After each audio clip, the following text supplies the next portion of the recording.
आप सभी को हरे कृष्णा। हम इस वीडियो में डिस्कस करने वाले हैं कि भगवान कृष्ण जो अर्जुन है, तो उसने अभी क्यों अर्जुन जो कह रहा है ना कि मुझे युद्ध नहीं करना चाहिए, अब युद्ध क्यों नहीं करना चाहिए, उसके पीछे रीजंस क्या हैं, वो इस वीडियो में डिस्कस करने वाले हैं। जो कि श्लोक नंबर 51 से दिए हुए 54 तक के जो भी आगे जो जितने भी श्लोक है उसके अकॉर्डिंग। लेकिन इससे पहले मैं चाहता हूँ कि इस वीडियो के साथ आपका एंगेजमेंट हो, आराम से समझ पाए आपके इस वीडियो में बताना क्या चाहता हूँ। इसलिए मैं चाहता हूँ कि पिछले वीडियो का थोड़ा पिछले वीडियो जो है ना, जो श्लोक गए थे उसकी थोड़ी सी समरी समझ लेते हैं, है ना। मैं हर वीडियो में से कहता रहता हूँ कि सभी समझ लेते हैं, सभी समझ लेते हैं, तो पिछली वीडियो की समझ लेते ताकि आप इस वीडियो के साथ कनेक्ट हो पाओ आराम से, है ना।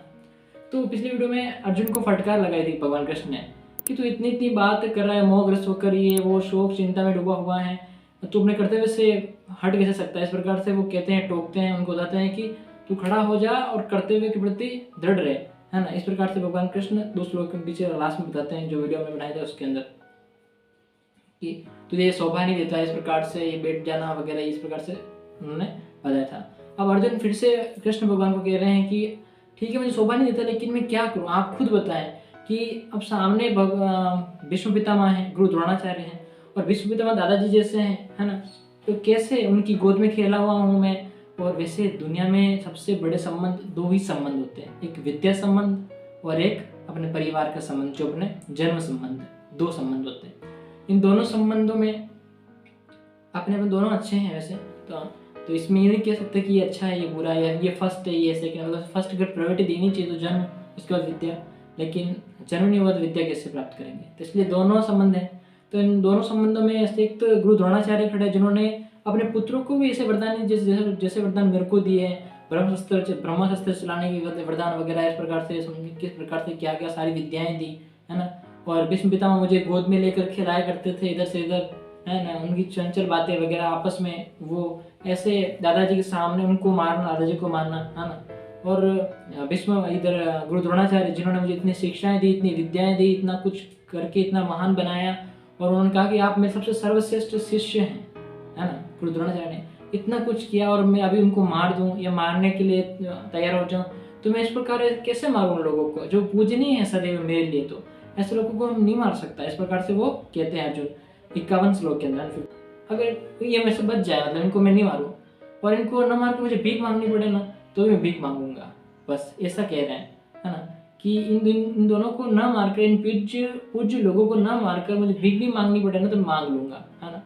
इसलिए इन लोगों को मैं नहीं मारना चाहता। इस प्रकार से वो कह रहे हैं, क्योंकि मैं संसार में इनको मारकर खून से सने हुए भोजन, खून से सना हुआ भोग, है, विलास, ये सारी चीजें मैं नहीं करना चाहता। क्योंकि उनको मारने के बाद ऐसा अपन खुद भी सोचते हैं कि अपने दादाजी को मारकर या फिर अपने मोह बस, अगर दादाजी को मारकर और अपने गुरुजनों को मारकर अपन एक तरीके से जो भोजन करेंगे उसके बाद तो खून से सना हुआ है वो एक तरीके से। इस प्रकार से वो कह रहे हैं कि ऐसा भोग विलास, ऐसे सुख आदि मुझे नहीं चाहिए जो खून से सने हुए होंगे। इस प्रकार से वो कह रहे हैं। और काम भोग भी मुझे नहीं चाहिए, काम के भोग होते वो सब वो भी नहीं चाहिए, मुझे कुछ नहीं चाहिए, इनको मारकर मुझे कुछ नहीं मिलने वाला। इस प्रकार से वो कह रहे हैं। और अब वो आगे भी इस कह रहे हैं कि 53 श्लोक के अंदर, 53 श्लोक के अंदर, कि इन सबको अगर ये पता हमें कंफर्म भी नहीं कि हम इस युद्ध में हमको वो जीतेंगे या फिर हम जीतेंगे, ये भी कंफर्म नहीं है। ऐसा अर्जुन कह रहे हैं भगवान कृष्ण को। पुनः उनके अंदर अभी तक वो मोह है, इसलिए कह रहे हैं कि पता नहीं वो मुझे हमको मार कर वो जीतेंगे या फिर हम जीतेंगे इस युद्ध में, वो भी कोई निर्णायक स्थिति नहीं है हमारे लिए। हम किस प्रकार से सोचे, हम क्यों युद्ध कर, किस लिए करें युद्ध, इस प्रकार से वो कह रहे हैं। अच्छा, वो कह रहे हैं मैं कायरता से ऊपर उठा हुआ हूँ, है ना। अर्जुन कह रहा है भगवान कृष्ण को, मैं कायरता से ऊपर उठा हुआ हूँ और उसके अलावा मैं धर्म का स्वभाव वाला हूँ। इसलिए आपसे पूछ रहा हूँ कि अब मेरे लिए बताओ। अब भगवान की शरण में जा रहा है धीरे धीरे अर्जुन, है ना।